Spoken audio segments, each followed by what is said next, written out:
Antarctica बर्फ से भरा हुआ इतना बड़ा कॉन्टिनेंट है जिस पर 5 किलोमीटर की गहराई तक सिर्फ बर्फ ही बर्फ है। इतनी ज्यादा बर्फ और वो भी 1.5 करोड़ किलोमीटर तक फैली हुई, यानी एंटार्क्टिका का साइज अमेरिका से भी काफी ज्यादा बड़ा है। भले ही जून जुलाई की गर्मियों का मौसम हो, लेकिन एंटार्क्टिका का टेम्परेचर पूरा साल -50 डिग्री सेंटीग्रेड से -90 डिग्री सेंटीग्रेड तक रहता है। इस शदीद तरीन ठंड की वजह से ही यहाँ जिंदगी की उम्मीद बहुत ही कम है, लेकिन उसके बावजूद भी पूरे एंटार्क्टिका में 400 से भी ज्यादा लेक्स डिस्कवर हो चुकी हैं, जो बर्फ की लेयर के नीचे छुपी हुई हैं।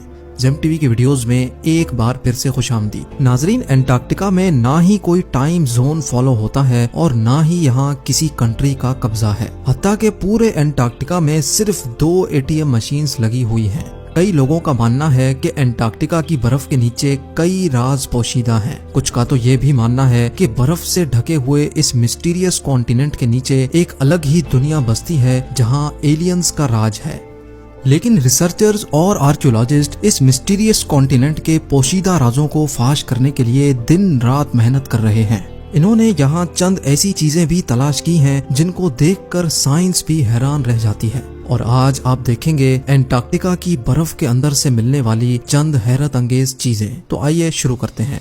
नंबर 8। 2009 में एक डिस्कवरी ने रिसर्चर्स के रोंगटे खड़े कर दिए जब एंटार्क्टिका की बर्फ के अंदर से एक बिल्ली का ढांचा मिला। लेकिन इसमें हैरान करने वाली बात ये नहीं थी कि ये ढांचा बिल्ली का है, बल्कि हैरान करने वाली बात ये थी कि ये जिस बिल्ली का ढांचा था वो आम बिल्ली नहीं बल्कि अंडे देने वाली बिल्ली थी। जब रिसर्च लैब्स में इस अजीब बिल्ली के ढांचे पर मजीद तहकीक की गई तो मालूम पड़ा कि ये जानवर कम से कम भी 2 करोड़ 50 लाख साल पहले धरती पर पाया जाता था।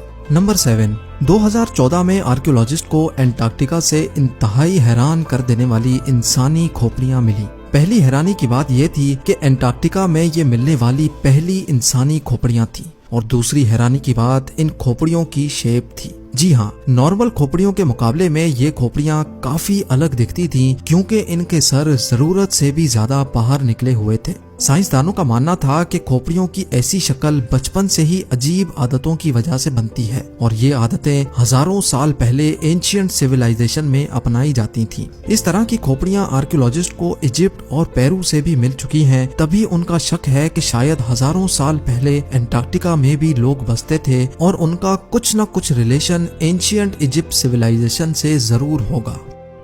नंबर 6। पिछले 50 सालों के दौरान एंटार्क्टिका से 10,000 से भी ज्यादा मीटियोराइट्स मिल चुके हैं। मीटियोराइट्स ठोस पत्थर के ऐसे टुकड़े होते हैं जिनका ताल्लुक हमारी धरती से नहीं होता, बल्कि वो किसी और धरती से टूट कर आए होते हैं। साइंसदानों का मानना है कि मिलने वाले मीटियोराइट्स में से कई 7 लाख साल से भी ज्यादा पुराने हैं।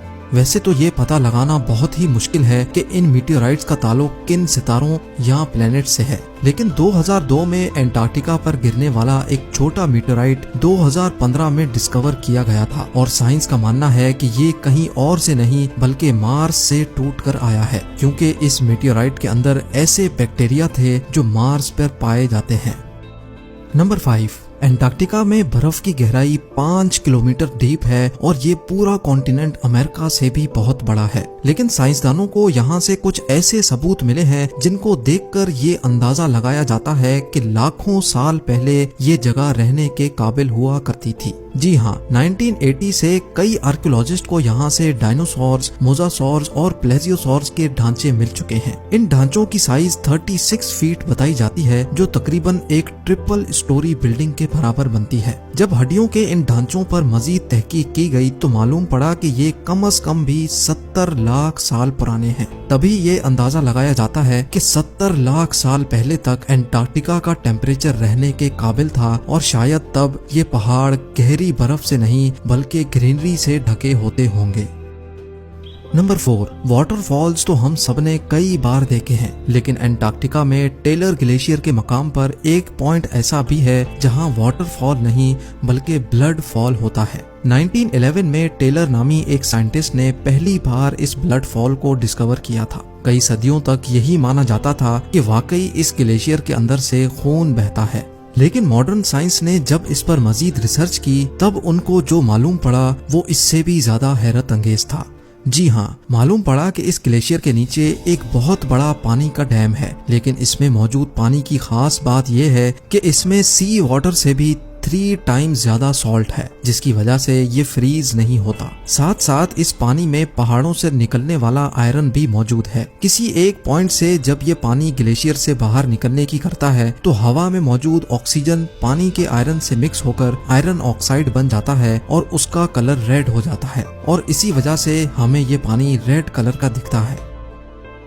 नंबर 3, ब्लड फॉल ग्लेशियर के नीचे मौजूद पानी में साइंसदानों को एक और हैरान करने वाली चीज भी मिली। पानी में टोटल 17 टाइप्स के बैक्टीरिया भी पाए गए, जिनको जिंदा रहने के लिए ऑक्सीजन और सनलाइट की भी जरूरत नहीं होती। एक्सपर्ट्स का मानना है कि ये बैक्टीरिया की ऐसी किस्म है जो ऐसे प्लैनेट्स पर पाई जाती है जहाँ पर ऑक्सीजन और सनलाइट का नामो निशान तक नहीं होता। लेकिन ये बैक्टीरिया हमारी धरती पर कैसे आए, ये राज अभी भी पोशीदा है।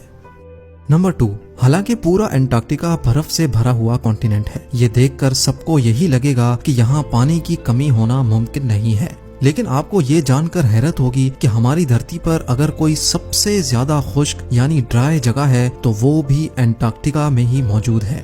ये ड्राई वैली एंटार्क्टिका में ही डिस्कवर की गई थी, जहाँ पर पिछले 20 लाख सालों से एक मर्तबा भी बारिश नहीं पड़ी, क्योंकि इस ड्राई वैली में तेज तरीन हवाओं का राज है, जिनकी स्पीड 320 किलोमीटर पर आवर तक जाती है। इसी वजह से साइंसदानों का मानना है कि तेज हवाओं की वजह से यहाँ मौजूद पानी का कतरा कतरा एवोपरेट हो चुका है। आपको ये भी बताते चलें कि अर्थ के तमाम एटमॉस्फेयर्स में से इस ड्राई वैली का एटमॉस्फेयर लाखों किलोमीटर दूर मार्स से काफी मिलता जुलता है। इसी वजह से नासा ने अपना वाइकिंग रोबोट मार्स पर भेजने से पहले एंटार्क्टिका की ड्राई वैली में टेस्ट किया था।